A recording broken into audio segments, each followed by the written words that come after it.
This is a video about the relationship between isolation and anxiety. So how do we live in the world? How do we exist in the world? We exist in the world in our relationships, and relationships are made of one thing and one thing only, and that is communication. There is nothing that exists in a relationship except for what gets said and done in that relationship. So how does communication work? Communication is conveying a message between the self and others. So we send a message out to the others, and the others send messages back in to us. The messages we send out take the broad format of "this is how I see me" or "this is how I see you." And the others respond to either agree and say, "Yes, that's how we see you. Yes, that's how we see ourselves," or disagree. "No, that's not how we see you. We see you like this." "No, that's not how we see ourselves. We see ourselves like that." And this is actually what we call the reality testing model. This is why we announce to one another what is happening with the weather. This is why we say things like "Happy Friday." It's to test reality. This is how we make sure we are all on the same page about what is going on around us. For example, if somebody wears flimsy clothing when it's really cold, what do we say to them? We say to them, "Aren't you cold?" If they were cold, they'd probably put some clothes on, but we are testing reality to make sure that we are all on the same page. And why is that actually important? That is important because when there is a breakdown in communication, for whatever reason, there is a breakdown in communication, and I want that to be read. When there is a breakdown in communication for whatever reason, the self still sends messages out, but these messages just ricochet back in, and the self becomes what we call a closed system. The messages are going out, but they are not going to the other side. They're just ricocheting back in, and the self becomes what we call a closed system. No new information is coming in. And what happens to people when they are isolated or alone for a long period of time? How do they start to feel?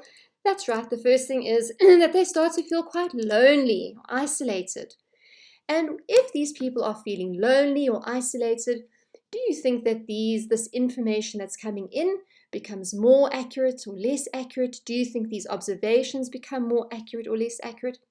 That's right, they probably become less accurate, because without this information coming in, we don't have reality testing, and so these observations become less accurate. And then do you think that others seem more hostile or more friendly? The others definitely seem more hostile. And if the world is a hostile place, that is how we develop anxiety. So this is how isolation causes anxiety. But what do we do when we are anxious? We see from COVID, when we are anxious, we isolate. And if no new information is coming in, we are anxious, we isolate, so we get anxiety.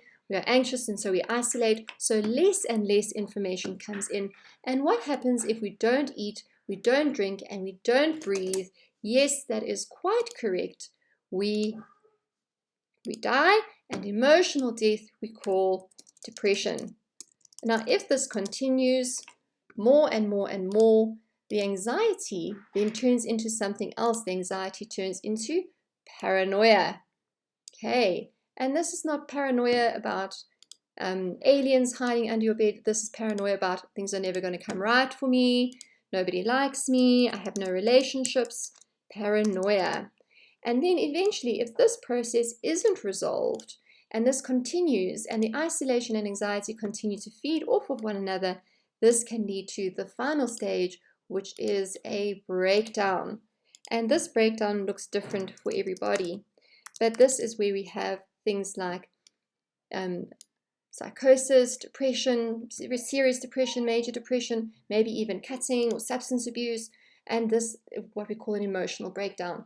So this is a model about how isolation causes anxiety, anxiety causes isolation, leading to depression, paranoia, and finally a breakdown. So what do we do about this? Obviously, if this resonates with you, there are obviously two things that we need to do. The first thing that we need to do is to break isolation. So we need to get the channel of communication flowing again. I want that one to be green. We want to get the channel of communication flowing again between ourselves and others, breaking isolation.